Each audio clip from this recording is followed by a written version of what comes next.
Assalamu alaikum wa rahmatullahi wa barakatuh. Dear students, welcome back. Today's class, inshallah, is going to be about pragmatics. So let's see the outline. Here we have the definition of pragmatics, context, deixis, reference, inference, anaphora, presupposition, speech acts, direct and indirect speech acts, levels of speech acts, locutionary, illocutionary, and perlocutionary. Okay, so let's go straight into the definition of semantics. Semantics, of course, I'm talking about semantics, first of all, in order to draw some sort of comparison between semantics and pragmatics. Semantics is the study of the conventional meaning conveyed by the use of words, phrases, and sentences of a language. So it is more concerned with the conventional meaning, with the conceptual meaning, with the literal meaning. Okay, so when discussing semantics, we focus on the conceptual meaning of words and their relationships with other words within a conceptual domain. So the focus of semantics is on the meaning of the literal words and the relationship between words and phrases within a sentence. However, in terms or in case of pragmatics, there are other ways of looking at meaning which we need to consider. What do we need to consider here? The context of the communicative event, the communicative intentions of the speaker. So communication clearly depends on not only recognizing the meaning of words in an utterance, but recognizing what speakers mean by their utterances.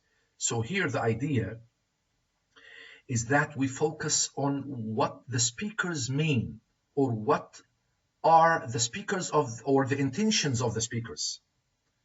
Again, communication clearly depends on not only recognizing the meaning of words in an utterance, which is here semantics, but recognizing what speakers mean by their utterances, which is pragmatics.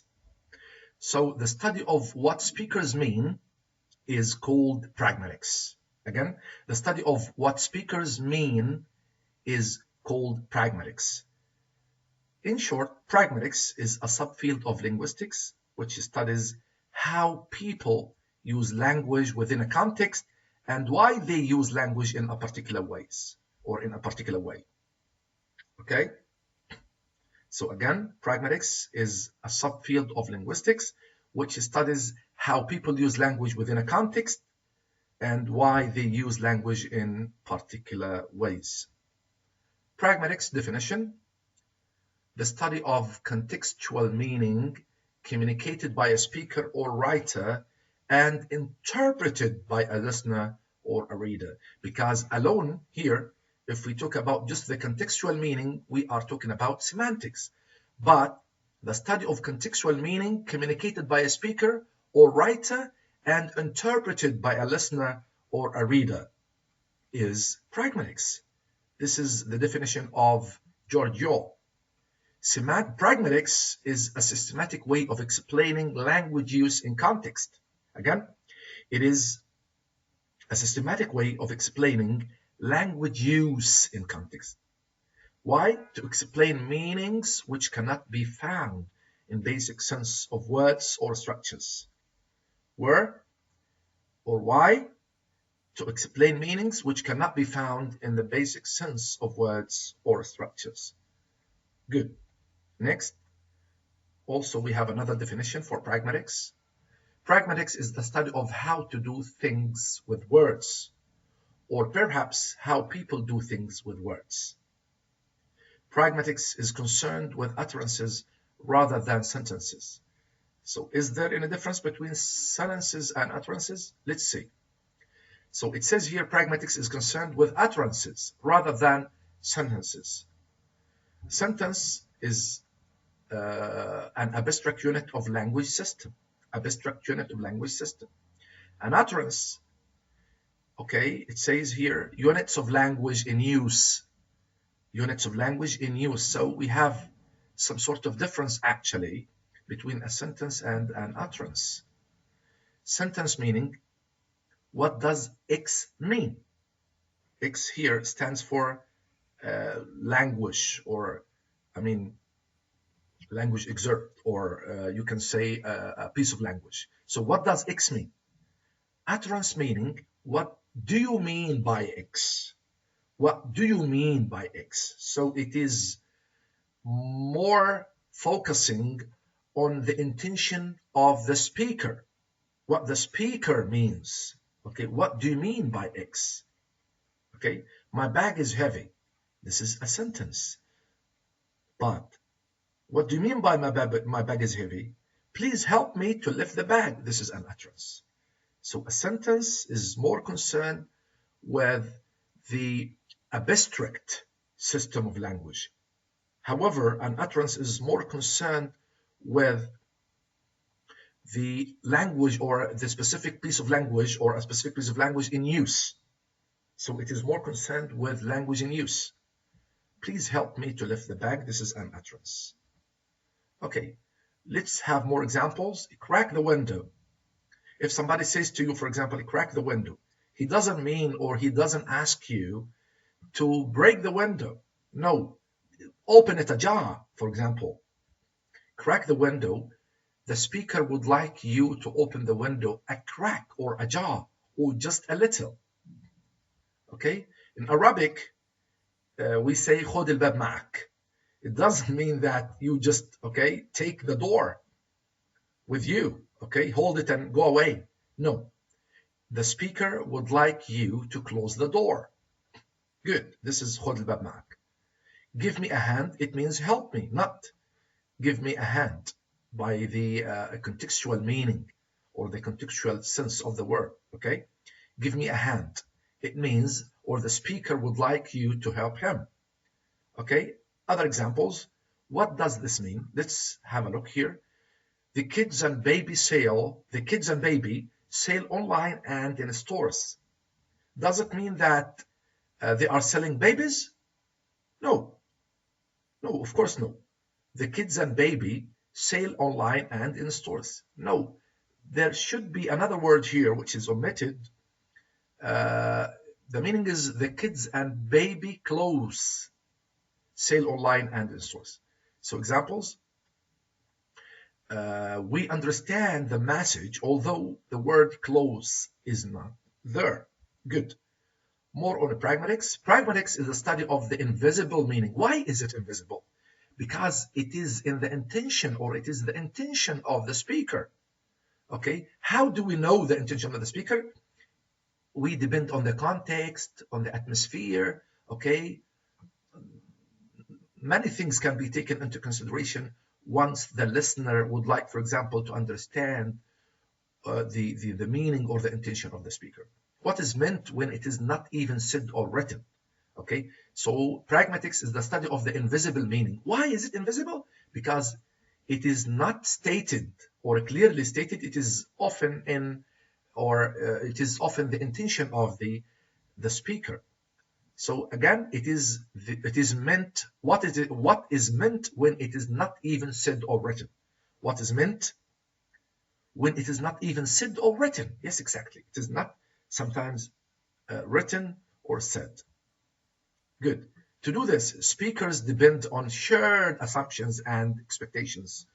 Okay, so we have, this is called context. To do this, to understand the invisible meaning, speakers depend on shared assumptions and expectations. More examples. Well, it's getting a bit late, she says. He says, so how about a drink? But this doesn't sound okay. Okay? This sounds irrelevant to what she's saying. Well, it's getting a bit late, so how about a drink? Well, it's getting a bit late, so she doesn't want any drink. So this is irrelevant. Okay? Good. Isn't it hot in here? Isn't it hot in here? Okay? In Arabic, it says, مش حاسس إنه الدنيا شوب هنا. Okay? The speaker would like you to open the window. Instead of saying, open the window, please, okay, you can say, isn't it hot in here? So how could you understand what the speaker means, okay, how could you understand? The answer is through context. Okay, this is pragmatics. Good. So consider the following utterances. He waited by the bank. Bank here, is it finance institution or shore? Is he really that kind? Kind here, is it nice or type? You should see her shop. Shop, does it mean the store or the shopping things she bought while shopping? Okay, baby and toddler sale. Sale for clothes or for baby and toddler? Yes. So how can context help us disambiguate the above or distinguish the above? How can context help us do this? Okay. What is context? Of course, the answer is through context. What is context? Context is a dynamic, not a static concept. It is dynamic, it's changing. So, continually changing surroundings that enable the participants to interact. Of course, the intended meaning of the whole exchanges depends on what? Again, the intended meaning of whole exchanges depends on context, intentions, shared knowledge, and cultural implications. So all these can be taken into consideration if we would like to answer this question. How can context help us disambiguate the above or distinguish the above? What is meant by distinguish the above here? Bank, for example. What does it mean? What does it mean by bank? Is it a finance or financial institution or a shore? Kind, nice or type? Shop. The shop as a store or shopping things she bought. Okay. So what things to be taken into consideration once we would like to, for example, to understand the meanings of such words? Okay, context, intentions, shared knowledge, and cultural implications. All these things should be taken into consideration, okay, in order to know the exact meaning of words or of utterances. So context is dynamic. It is changing, okay? So the intended meaning of whole exchanges depends on context, intentions, shared knowledge, and cultural implications. If you do not have a context or some knowledge about the situation, the meaning can be invisible. The meaning can be vague. So we should have some sort of context, okay, or knowledge about a situation. Why? In order to understand the meaning. Good. Okay, consider. We want to see these examples in order to see how context, how shared knowledge, how, intentions are important in understanding some language excerpts. Consider the following examples. I have a 14-year-old son. A, of course. B, well, that's all right. A, I also have a dog. Oh, I'm sorry. Okay? So, for the first time, this mini dialogue seems irrelevant, okay? Or seems incoherent, let me say. Why? Because the situation or the context is not taken into consideration. There should be some background knowledge for you as a listener to understand the meaning here. I have a 14-year-old son. Well, that's all right. I also have a dog. Oh, I'm sorry. So what's the meaning here? Can you understand the meaning of this exchange? Of course not for the first time, but when you know that A is trying to rent an apartment from B, A is going to rent an apartment from B, you can understand it correctly. Okay? What does it mean? I have a 14-year-old son who is going, for example, who is going to live with me in the flat. Well, that's all right. I also have a dog. B says, oh, I'm sorry. We cannot accept bets, for example. Okay? So this is the meaning. A is going to rent an apartment from B. So it makes sense now for you as a listener, okay, to understand the whole, mini dialogue. If you know, when I say if you know, this is the common knowledge, this is the context, okay? Good. Next, okay. Consider the following example. Have you seen Sam? B says, the black car is in front of the church. Good. So what does it mean? Okay, what does it, if we take this mini dialogue alone in isolation and understand, the meaning, so it seems like it is incoherent. Okay, the black car is in front of the church. But this seemingly incoherent text can be easily understood if we know that Sam owns a black car. Sam owns a black car. So it makes sense now. If A says, have you seen Sam? You say, the black car is in front of the church. It means that he is in the, he is there. He's in the church, or his black car is in the church. So when we know that Sam owns or has a black car, it makes sense for us, okay, that when B says the black car is in the front of the church, it means that Sam is, for example, is in the church, or he is around, okay? Good. Kinds of context. There are different kinds of context. Linguistic context or co-text. Linguistic context or co-text. Okay. Linguistic context or co-text. It is the set of other words used in the same phrase or sentence surrounding the word intended. Okay? The words that usually co-occur or, appear within or with this or that word in the sentence or in the phrase. Again, it is the set of other words used in the same phrase or sentence surrounding the word intended. The surrounding co-text has a strong effect on determining the meaning, of course. For example, here, he scored 2 goals in the final match, and he is determined to achieve his goals in life. We have the same syntactic form, the same word, okay? Homonym. Goals, but the meaning is different, okay? The meaning is different in each of them. Why? We have to look at the linguistic context or the co-text, like the words that surround, the words or the phrases that surround the word intended, okay? Like score, match. These are linguistic contexts, okay, or co-texts. So from these words, we understand the meaning of goals here. He is determined to achieve his goals in life. We have achieve a goal. This is different from, okay, so achieve and life are the linguistic context or the co-text.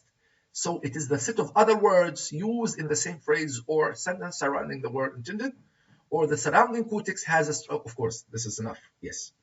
So scored, match, achieve, and life are the linguistic context or the co-text that help much in determining the meaning of an utterance. Linguistic context, examples, more examples. The homonym bank, okay, bank. It could be a bank of a river, a bank as a financial institution. How do we know which meaning is intended? Let's have a look. If it is used in a sentence with co-text words like money, transaction, deposit, transfer, etc., so we understand that the bank is a financial institution or institute. If it is used in a sentence with words like river, water, shore, fish, etc., so we understand it is the shore of the river. Another example, the homonym pupil. Of course, pupil as a student or a pupil of an eye. How do we know which meaning is intended? If it is used in a sentence with words like teacher, classroom, school, etc., so we understand that pupil is the student. If it is used in a sentence with words like vision, sight, etc., so we understand it is the pupil of the eye. Okay? So this is linguistic context. This is linguistic context. Okay? We have another type of context which is called physical context. Physical context is the overall setting. It is the overall setting in which the communicative event takes place, as well as the culture of the particular linguistic community. Okay, so it is the overall setting. Let's have a look. Who is speaking? Like things like who's speaking, who is being addressed, when does the interaction take place, where does the interaction take place, what is being discussed, what is already known to the speaker and listener. Okay, so all these are called the overall setting. Overall setting, okay? The overall setting in which the communicative event takes place. So the speaker, the addressee, the interlocutor, who is addressed, who is, okay? All these things, okay? So the physical location, therefore, influences our interpretation of the utterance, okay? The physical location, physical, okay? المحسوس أو الملموس. Like if we have a sign, okay? If we have a sign, it is physical, okay? Let's take an example. So the physical location, okay?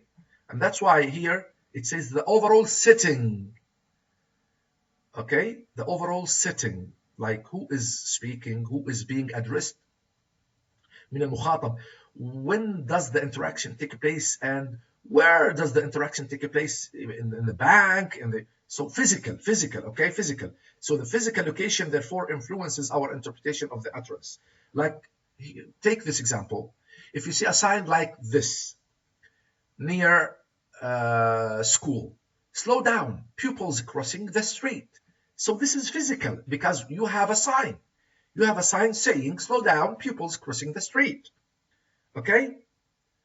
So it doesn't mean that you have to slow down because you could run over eye pupils. No, of course, this is not what we intend. Okay? Automatically from the sign, the physical, okay, this is physical because it's a sign, automatically you understand that what is meant is the students. Here is another physical content or context. Okay, PNC Bank. Okay, PNC Bank. Okay, this is physical context. E.g., for example, the word bank on the wall of a building in a city. Okay, automatically you understand that it is not the bank of a river, it is a financial institution. Okay, can you pass me the salt is another example. Context. Can you pass me the salt? Okay, not a question about someone's ability, because it seems like can you pass me the salt? This structure seems to be a question, but in reality it's not a question, it is a request. Because if you say, for example, yes I can or no I can't, it means it's a question which is asking about the ability, but it is not a question about somebody's ability. It is a request asking somebody to help you, okay, to help you doing something. Okay, you are hurting my toe. Not making idle conversation. It is asking to do or to go somewhere else. If you are stepping on somebody's toe, okay, and you are saying, you are hurting my toe, it means that please go somewhere or move aside or move away or, okay, go somewhere else. What is the time? Might imply, let's go out of here. It's time to go, etc. Okay, good. So done with that, and we are going to talk about a new subtopic, which is deixis. What is deixis? Deixis and deictic expressions. Okay, deixis is a Greek word which means pointing by means of language. Pointing by means of language. Words that cannot be interpreted alone without being put in context. Okay? Words that cannot be interpreted alone without being put in context. If used without a shared knowledge or a clear context, they can become very vague. So they are words that need to be interpreted in context. Okay, alone they cannot be understood. They cannot be understood. They can be vague. Okay, so these are deixis. We have person deixis, people, I, you, them, blah, blah, blah. Spatial deixis, location, like here, there, that. Temporal deixis, time, now, then. So these deixis, okay, or these deictic expressions cannot be understood alone in sentences unless they are put in context. All these deictic expressions have to be interpreted in terms of which person, place, or time the speaker has in mind. Good. Okay. Deixis and deictic expressions. Identify the deixis in the following sentences. For example, you will have to call again tomorrow. Mary isn't here today. What does it mean by, for example, here? Okay, so we can only understand such utterances or deictic expressions if we know the speaker's intended meaning.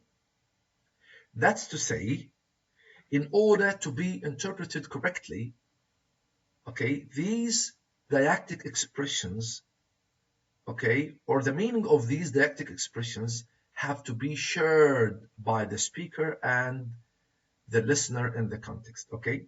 That's to say, in order to be interpreted correctly, the speaker, this is wrong, by the way, to say the speaker, okay? Okay, we should say, we should start with the deictic expressions. That's to say, in order to be interpreted correctly, the speaker and the listener have to share the same context, okay? Okay, so we should say here, that's to say, in order to be interpreted correctly, okay, the meaning or these words have to be understood by both the speaker and the listener, okay? So we can,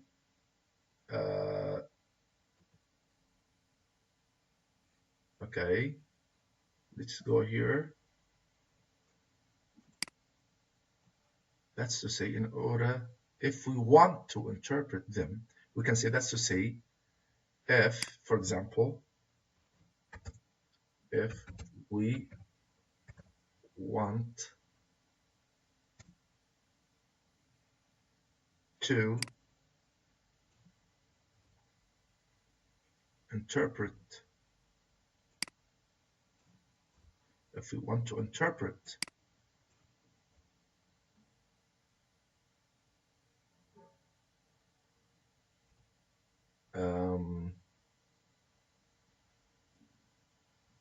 deictic expressions,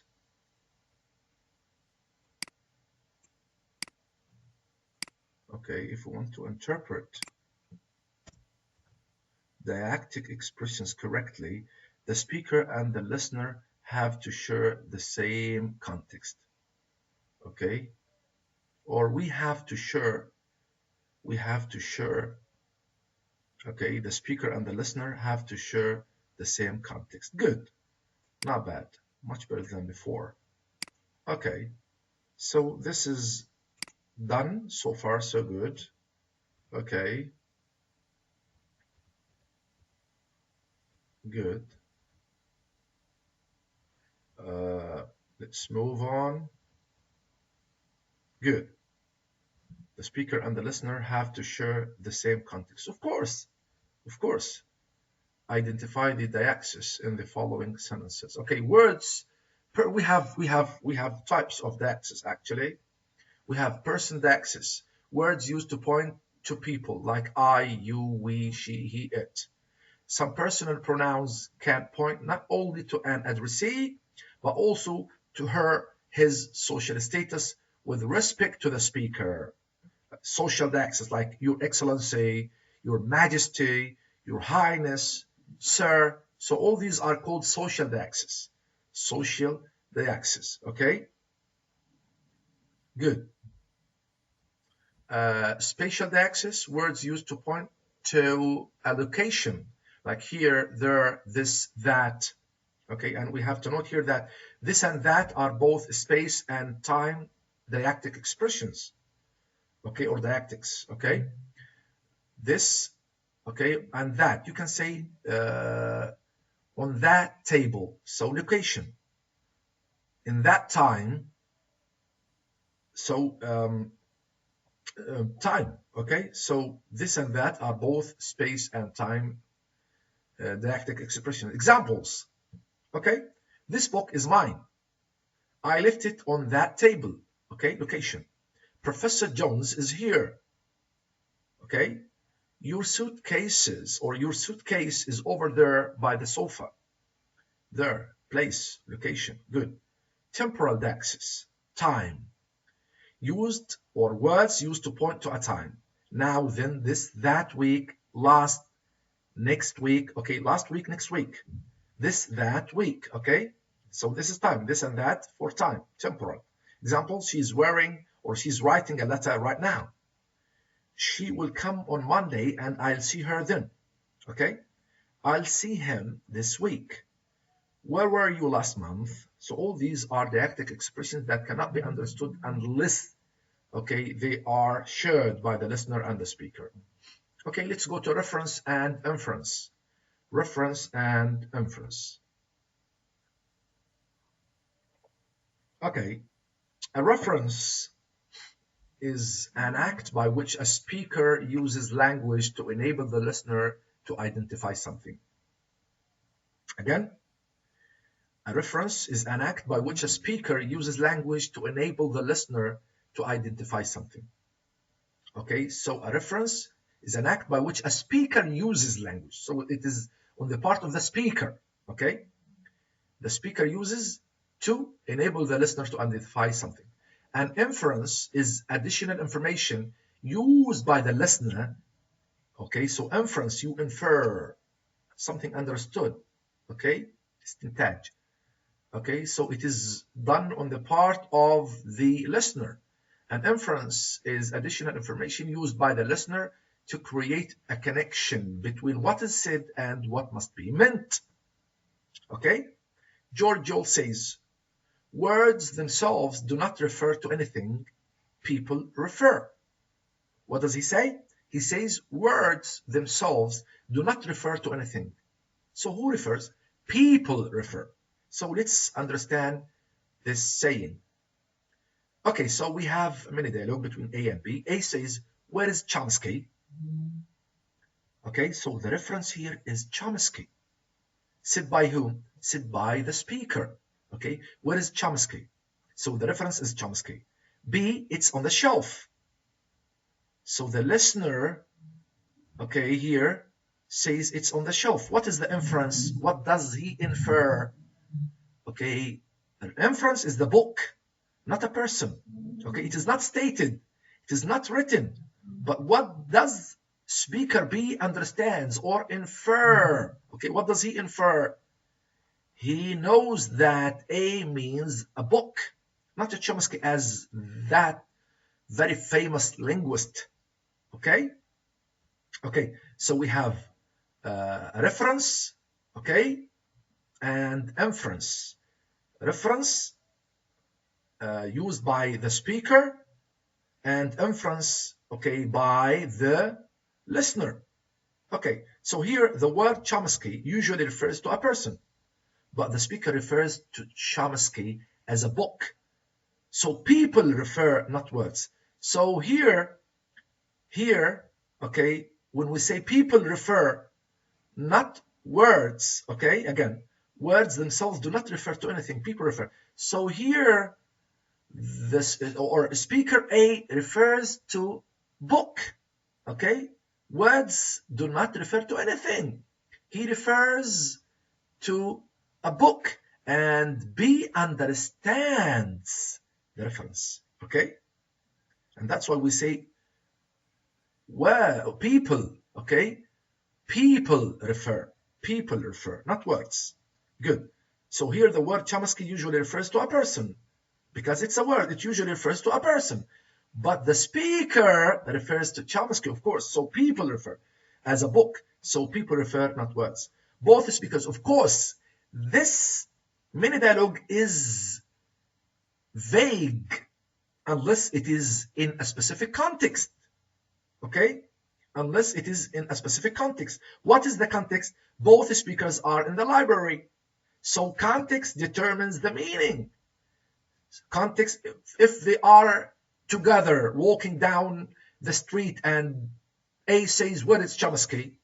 And B says it's on the shelf. No, it is nonsense unless the context makes it clear. Okay, so the context is an important part. It's a part and parcel here. It's a part and parcel.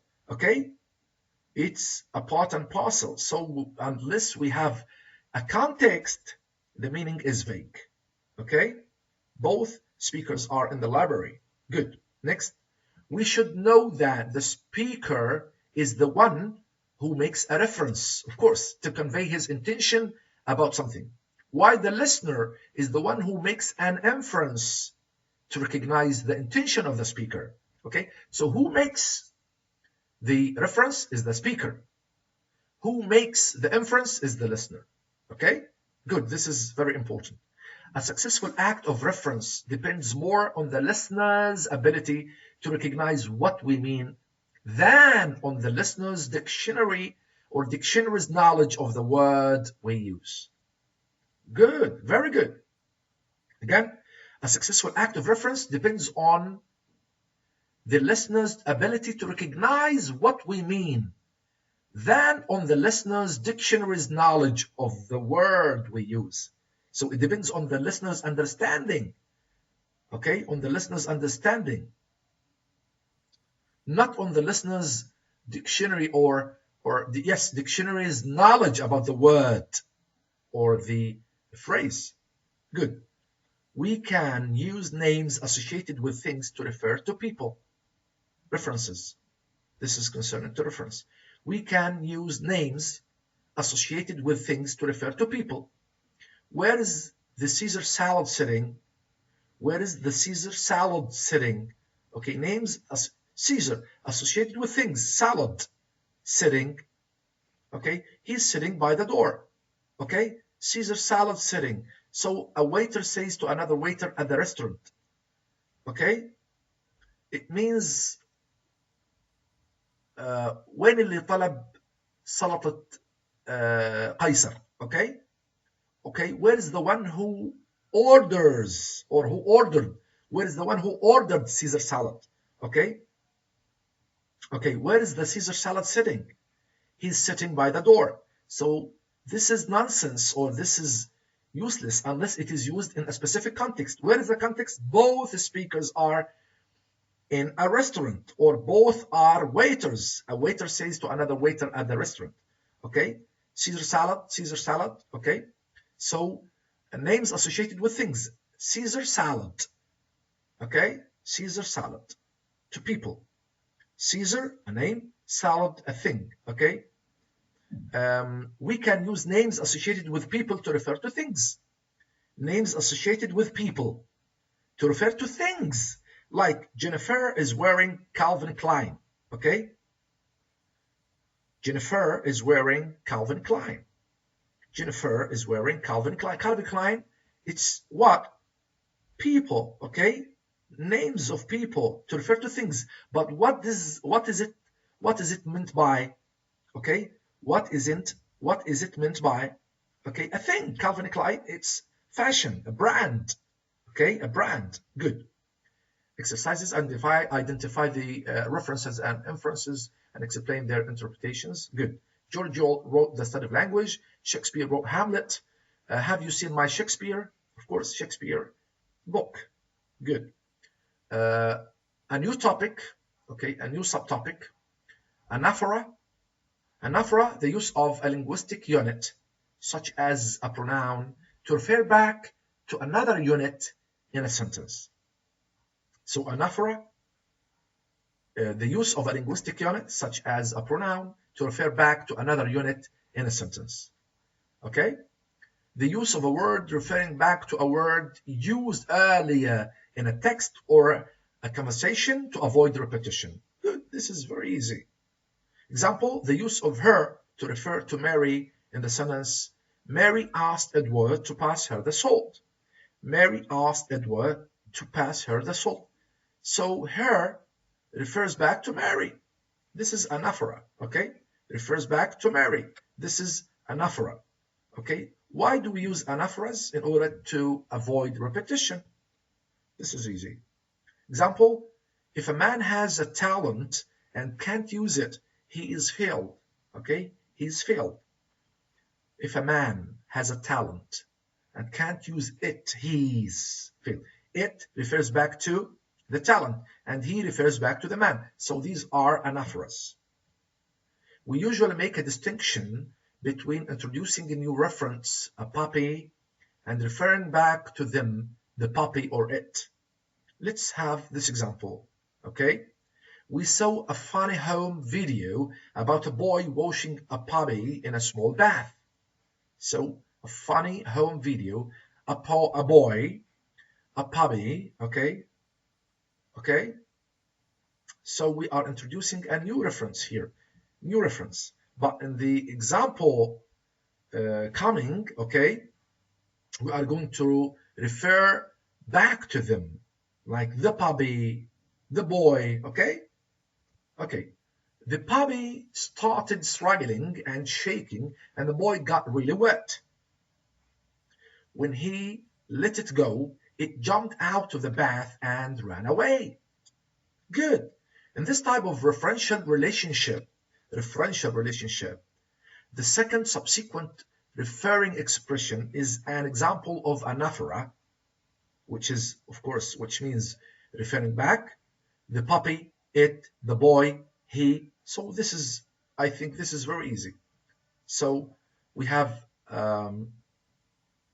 here many examples of anaphoras. Okay, so the first mention is called antecedent, puppy, a boy, a small bath, okay? Okay, this or these were mentioned in the first example or in the first sentence.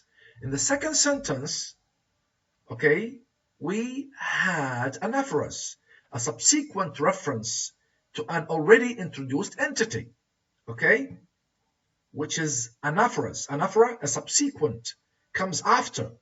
Anaphora, subsequent means comes after, okay? A subsequent reference to an already introduced entity, already antecedents. So the first mentioned is the antecedent and the subsequent is the anaphora. Let's take more examples. An antecedent is a linguistic expression which provides the interpretation for a second expression, anaphora or anaphor, which has little meaning of its own. Okay? An antecedent is usually a noun phrase. In the examples given below, the first bold item is the antecedent, and the second is the anaphor or anaphora referring to it. Anaphor. Anaphora or anaphor. Okay? Good. If you see Alice, give her my love. Alice is antecedent. Her is the anaphora. Good. She ran into her room. She is the antecedent. Her, which refers back to she, is the anaphora. Okay? Good. John enjoyed himself playing cricket. John is the antecedent. Himself is the anaphora. Good. Okay. An antecedent usually comes before its anaphora. Good. Sometimes, this is important, it follows its anaphora. It follows its anaphora. Like this example, if you see her, give Alice my love. So we used to, in the past, we used to use Alice here. So we used to say, if you see Alice, give her my love. But in this example, we say, if you see her, give Alice my love. In this case, an anaphor that precedes its antecedent is sometimes called a cataphor. You see, a cataphor, okay? An anaphor that precedes its antecedent, because the antecedents usually comes at the beginning. And after that, we have the anaphor. But here, okay, here, an anaphor precedes its antecedent. The anaphor comes at the beginning, okay? Anaphora. Her is the anaphora or the anaphora. Alice is the antecedent. In this example, this is called cataphor, okay? This is not anaphora, this is cataphor, okay? This is easy. An anaphora that precedes or comes before, comes at the beginning, okay? Precedes its antecedent is sometimes called cataphor. This is easy. Next, anaphora. The connection between an antecedent and anaphoric expression is created by the use of what? Again, the connection between an antecedent and anaphoric expression is created by the use of a pronoun, it, like repetition of the noun with the puppy, like the example, okay, discussed already. The use of other nouns that are related to the antecedent by inference, okay. So this is how we make connection between the antecedent and the anaphoric expression, okay, either by using pronouns, as we have already said, okay, it for the puppy, or by other pronouns or other nouns, like this example. We found a house to rent, but the kitchen was very small. How do we make connection between a house and another noun here, the kitchen, okay, the kitchen? How? By inference. Why? Because every house we infer, because since we are talking about a house, we know that every house has a kitchen, okay? We found a house to rent, but the kitchen. So how do we make this connection? Noun and another noun, knowing that a house has a kitchen, okay? So we found a house to rent, but the kitchen was very small. Okay, I caught a bus and asked the driver if it went near the downtown area. Okay, a bus and the driver, a noun, other nouns. So how is it possible for us to make a connection between the bus and the driver? Because we have already known that a bus has a driver. Okay, so a noun and another noun. Good. So this is what we mean by inference. Okay, good. Identify the anaphora and the antecedents in the following examples done by the students, of course. Presupposition. What is meant by presupposition? This is definition. What a speaker assumes is true or known by a listener can be described as a presupposition. Okay, so something which is supposed to be known by the listener. Okay, the speaker supposes or assumes something to be known by the listener. Okay, what a speaker assumes is true or known by a listener can be described as presupposition. We design our linguistic messages on the basis of assumptions about what our listeners already know. Good. We make our linguistic messages, things we say, we talk about, on what basis? On the basis of assumptions about what our listeners already know. Okay, so this is a presupposition. We presuppose something. Okay, we assume something. We assume that the listener knows this or that thing. Let's have examples on presuppositions. Okay, why did you arrive late? Presupposition. You arrived late. We assume that you are right. We know this is a presupposition. Okay, you arrived late. When did you stop smoking? Okay, presupposition 1, the speaker supposes that you used to smoke. Presupposition 2, the speaker supposes that you no longer smoke. Okay, good. Presupposition, more examples. Did you eat the cheese? So presupposition, there was some cheese. So the speaker, okay, assumes that there was some cheese. Okay, another example, your brother is waiting outside. Presupposition, you have a brother. Okay? When did you stop smoking? Presupposition. Okay? You used to smoke. You no longer smoke. The same. Good. Okay. The constancy under negation test. The constancy under negation test.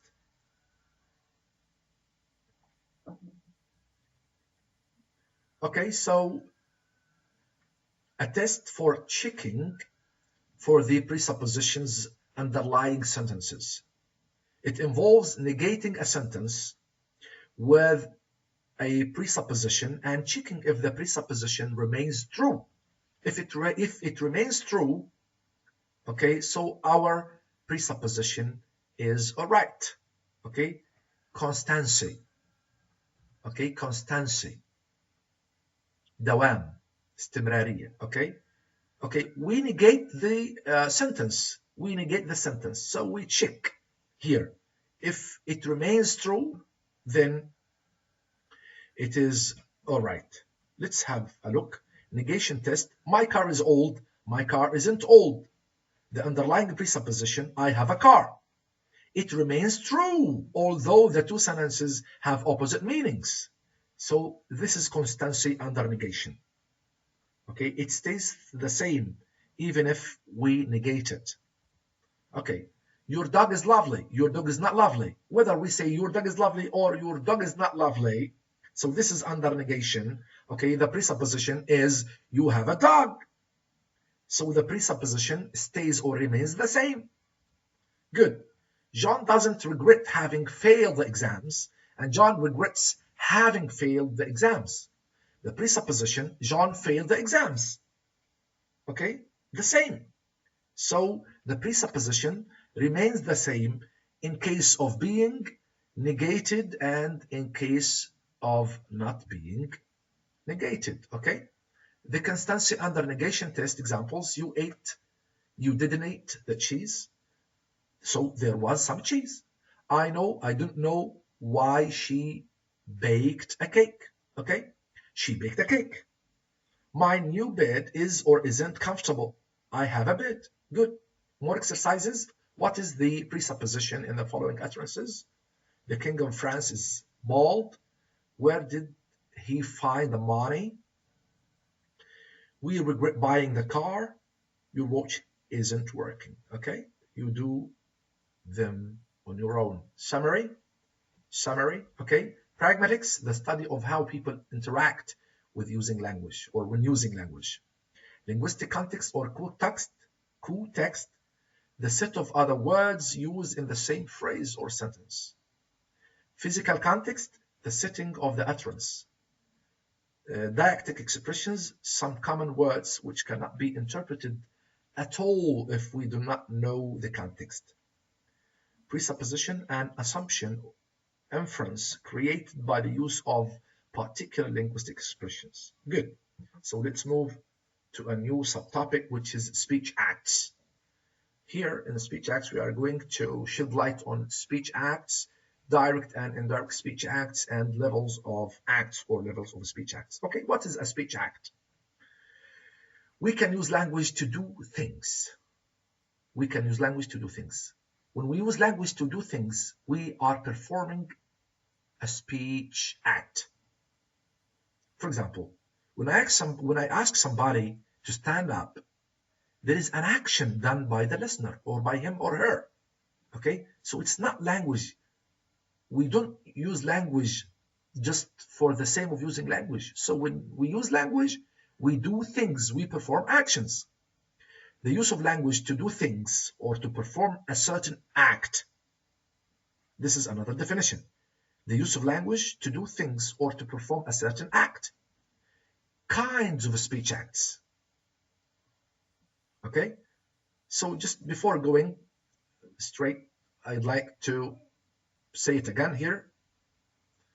When we use language to do something, we are performing a speech act.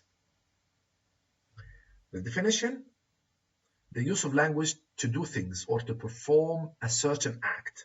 Okay? Kinds of speech acts. We have requests, or functions, even kinds of speech acts, functions like requests, complaints, promises, commands, orders, questions, informing, promising, okay, threatening, okay, and this is stuff. Okay, for example, I'll be here at 5. You are not just speaking, you are performing the speech act of promising. When you say I'll be here at 5, it means you are promising to do something good. So you are not just speaking. Okay, in the majority of cases, we make other people aware of our mental states by using language. We inform. This is what we mean by making aware, okay, making people aware of our mental state. We inform, we request, we order, complain, persuade, etc. Whatever we try to accomplish with our language is, okay, the function. Whatever we try to accomplish with our language is a communicative intention. Communicative intention, المراد توصيله. Okay, the communicative intention. But the actual words we utter or we say to realize a communicative intention is called a speech act. So the words themselves, okay, used by the speaker, okay, is the speech act. However, the intention of these words, the intention, what we would like to do with these words, is the communicative intention, or what we would like to communicate. نوصل. Communicate means here, if you communicate something, okay, to communicate something, okay, it means يوصل, to communicate the meaning, يوصل المعنى, okay. So the words themselves said by the speaker are called a speech act. However, what we would like to, okay, communicate, what we would like to accomplish with our words, okay, what we would like to make the listener do with our words is called the communicative intention. Is called the communicative intention, okay. For example, if we say, I'm cold, it's cold, or it's very cold, okay, it might mean please shut the window, shut the door, close the window. So we have some sort of difference between the words themselves and what we would like to accomplish, okay, through the words. So again, whenever we try to accomplish, or sorry, whatever we try to accomplish with our language is a communicative intention. The communicative intention, or the function, okay? The actual words we say or we utter to realize a communicative intention is called a speech act. Good. So the philosopher John Austin was one of the first to argue that we use language not simply to make statements, but to do things, to do actions, to perform actions such as orders, requests, apologies, threats, etc. John Austin. What's the name of the philosopher? John Austin. Okay? Okay. I order you to go out. An order. Could you open the window, please? I apologize for what I said. Okay? So his book, How to Do Things with Words, 1952, greatly influenced pragmatics and philosophy of language. Okay, so the book of John Austin. What is the name of the book? How to Do Things with Words, 1952. Good. So it was about pragmatics. Not simply, okay, we are not simply making statements. We are doing things with words like orders, requests, apologies, threats. Next. Direct speech act. You answered the phone. Did you answer the phone? You answered the phone. Did you answer the phone? Answer the phone. Here, we say some constructions are typically used to make a statement, ask a question, and issue a command. They are direct speech acts because here, you answered the phone. Okay, it's a statement. Did you answer the phone? Okay, a question. Answer the phone. Command. These are direct speech acts. These are direct speech acts. Okay? Next. Direct and indirect speech acts. Compare the following. Can you bake a cake? This is a question. Can you pass me the salt? It is not a question. It is a request. Okay? So can you bake a cake? The answer is yes, I can. No, I can't. So here, the speaker is asking about the ability. Okay, the listener's ability. He's asking him about his ability, whether he can make a cake or not. No other interpretation is possible. Okay, so can you make a cake or can you bake a cake? It is a really question. However, can you pass me the salt? It's the same, the written form, the structure is a question, but the function or what is intended is a request. Can you pass me the salt? Okay, yes, of course, and I pass him or I give him the salt. So this is a request. Okay, this structure, can you pass me the salt, is indirect speech act because there is no relation between the structure and the function meant. Here, there is a strong connection between the structure and the function meant. Okay, can you bake a cake? It is, or the structure is a question. And what is meant or the function is also a question, directed question. Okay, so such constructions or structures are not always associated, you see, connected, the structure and the function. Such constructions or structures, okay, these are structures, are not always associated with the performance or the function of their typical, the same speech acts. Okay, are not. In this case, can you bake a cake? There is, okay, the structure and the performance, okay, the same.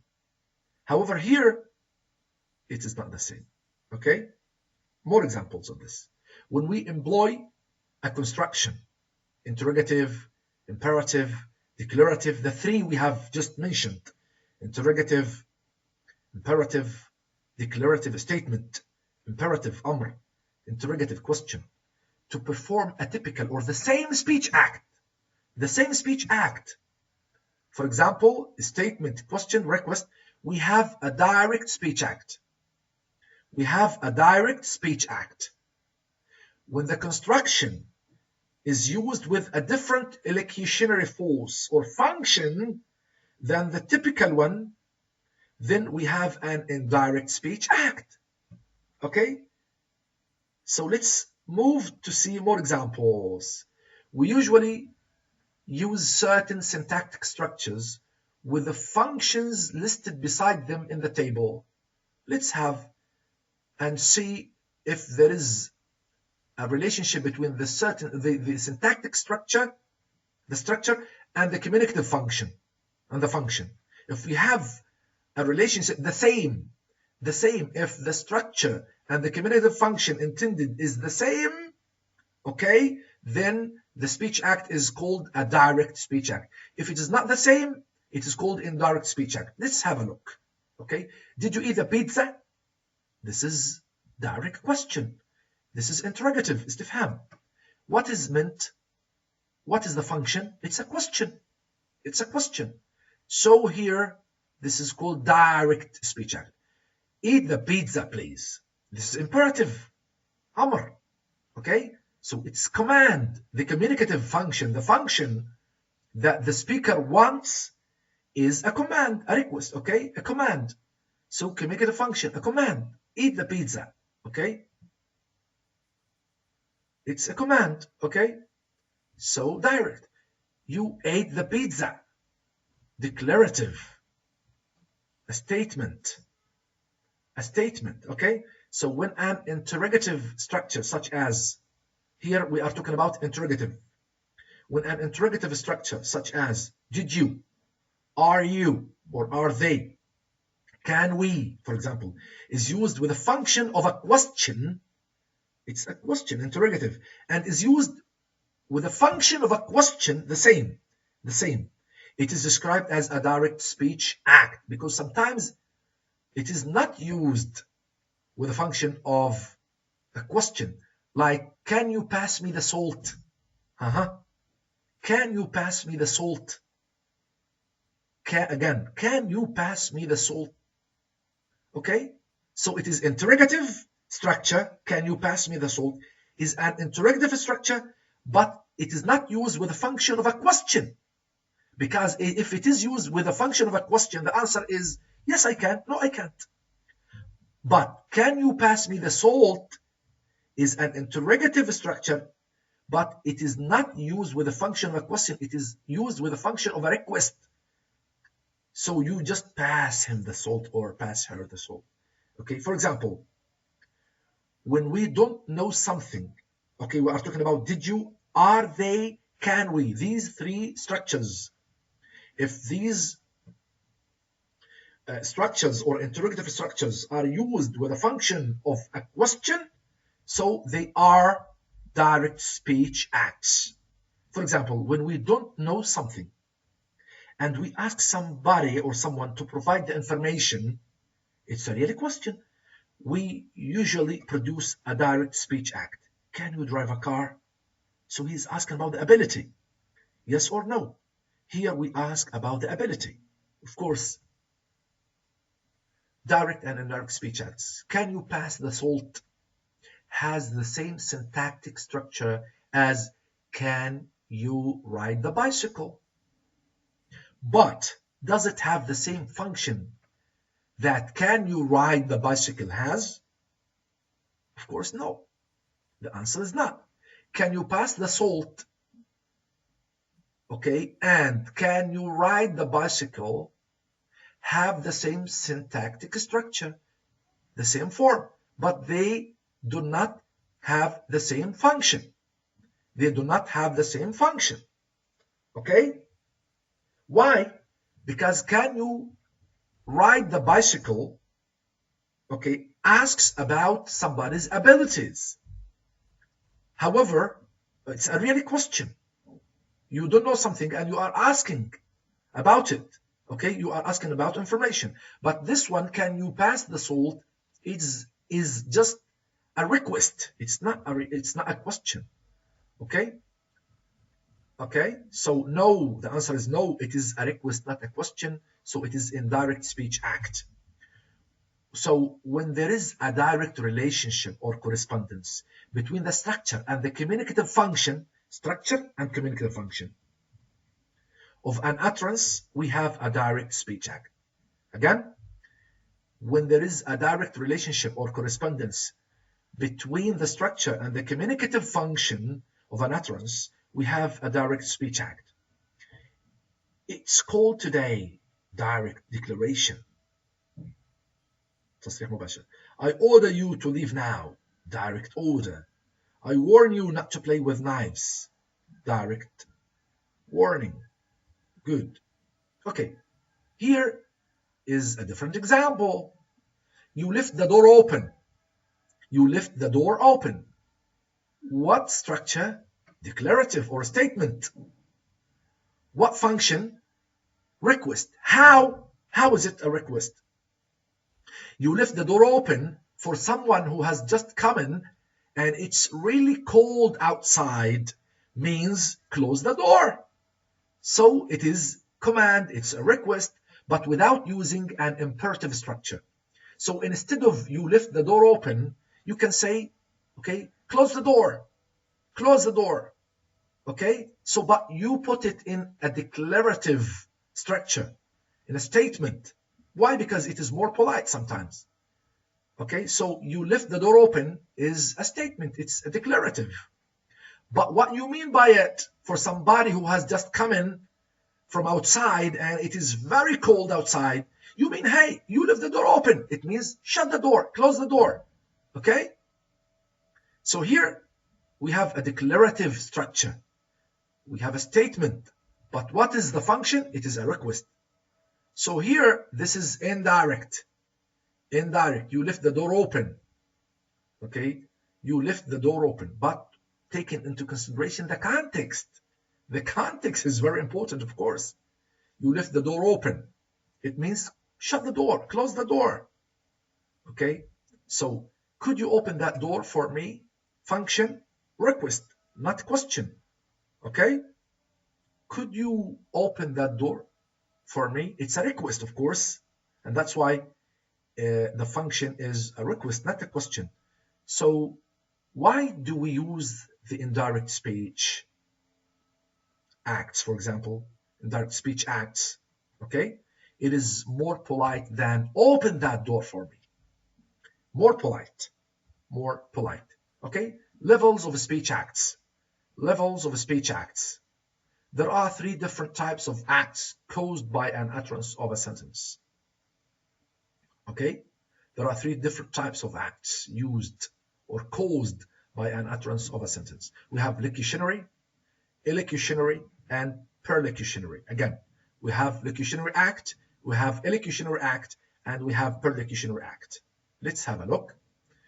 Locutionary act is the basic literal meaning of the utterance, which is conveyed by the words and structures the utterance has. So it is the basic, the literal meaning of the words themselves conveyed.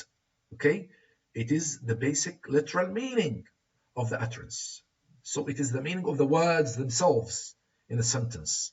Okay, it is called locutionary act. Locutionary act. What is about illocutionary act? Okay, what about illocutionary act?